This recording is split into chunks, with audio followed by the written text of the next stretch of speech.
How to play Roblox on school Chromebooks.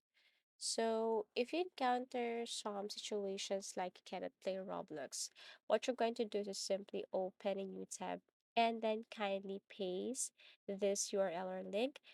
This one, I will be posting it in the description below. I will add this one, and what you're going to do is select all and copy, open new link tab, and then paste it right here.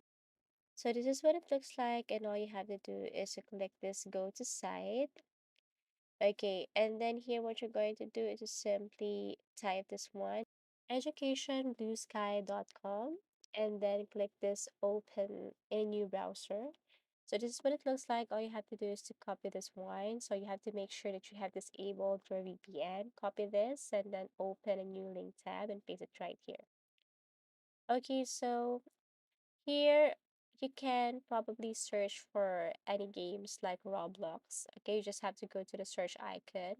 If you can't see Roblox, then it's okay. There are tons of games that you can play here. Okay, so these games, most of these were blocked in a Google or any web browser, but you can play it right here. So if you see that there's Roblox here, or if not, then you just have to wait till that game will be added here, and then that's it. Thank you so much for watching and see you again in our next videos.